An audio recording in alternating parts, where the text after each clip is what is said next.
We're getting very close to Veterans Day, November 11th. Originally, Veterans Day was called Armistice Day. It was to commemorate the ending of World War I, the 11th hour on the 11th day of the 11th month. So that would have been November 11th, 1918. That was when the armistice between the Allies and was signed, and the surrender of Germany. We play normally at 11 o'clock. I will be playing here in Oregon, in adjacent with the Oregon Brooklyn Honor Guard. And traditionally, I'm over by the band shell and they're by the monument. And we will do that. I've gotten a lot of requests to do things for Veterans Day, but because of the time, everybody is requesting someone to play at 11 o'clock. So since this is my hometown, I've chosen to play here.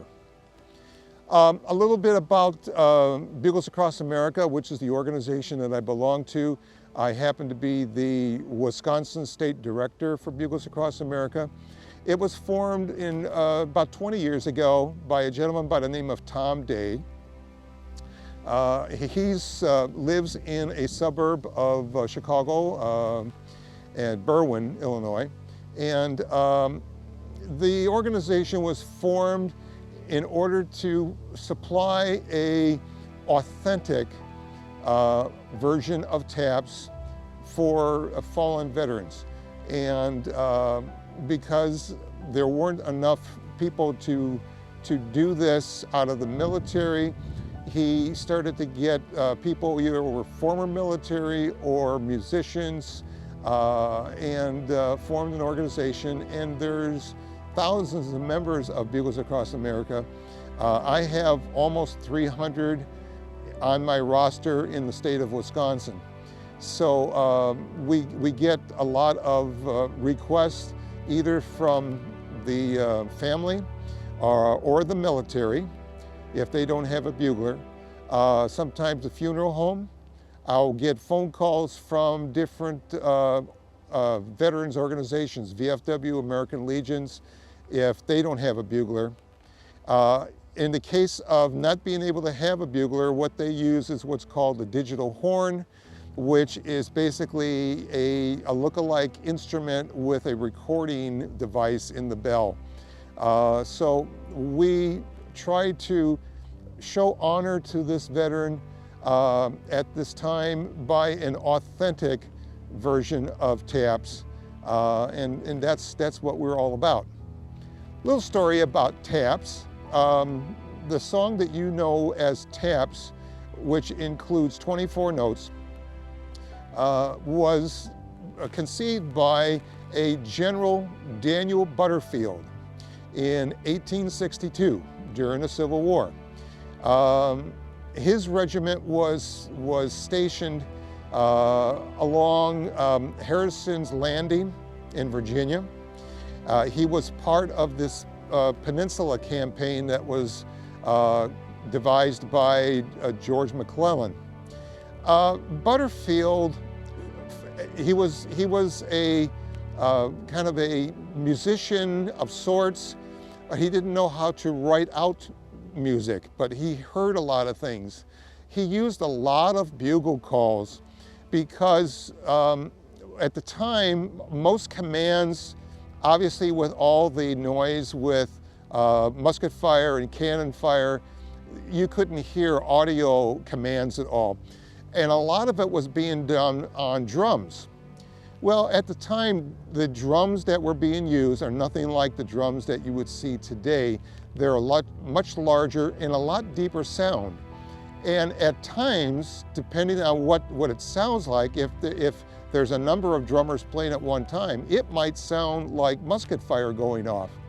So he wanted to find a different way to do commands. He used a lot of different bugle calls. He even had one that was basically known for him. It was just 3 notes, da da da, da da da, which stood for Butterfield, Butterfield.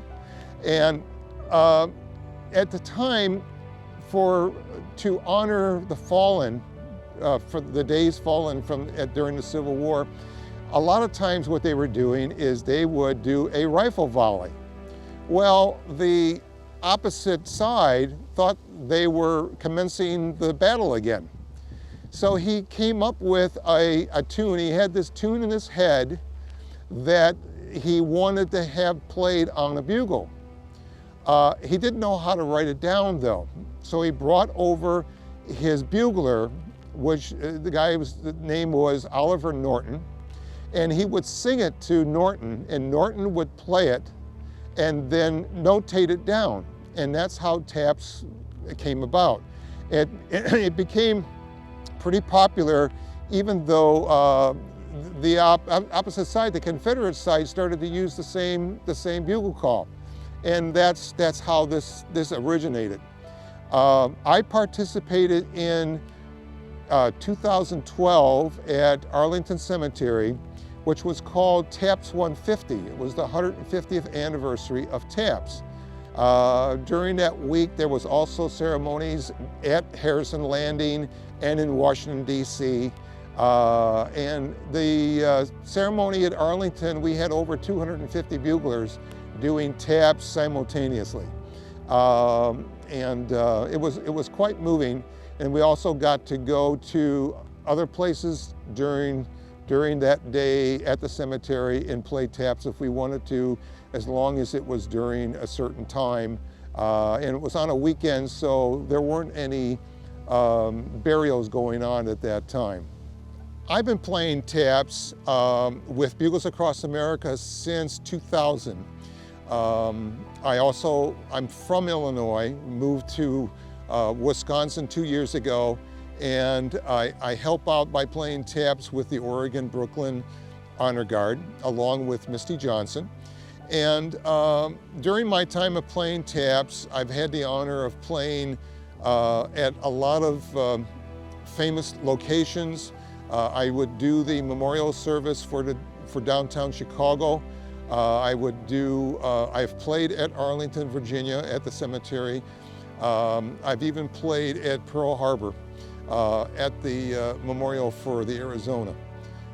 When I was teaching, one of my goals was to see if I can instill this little 24-note piece to some of my students, my trumpet players, and see if I can get them involved in a little patriotism. Some of them were part of the Scouts, the Boy Scouts, and they could earn a merit badge for being able to play the bugle and being able to do taps. So with the help of Tom Day, we got, for some of them, we got a couple of instruments and did some lessons with them and got some of my students going with that. And this is something that I've even tried to do after I've retired from teaching in 2006, just to keep this going with young players and teach them a little patriotism and a little showing a little honor and duty for the fallen veteran. November 11 is coming up. Try to join us at 11 o'clock. We will be at the memorial in downtown Oregon. Come in honor the fallen veterans here in town, and especially if you had a relative or anyone else. So hope to see you on November 11th at 11 o'clock.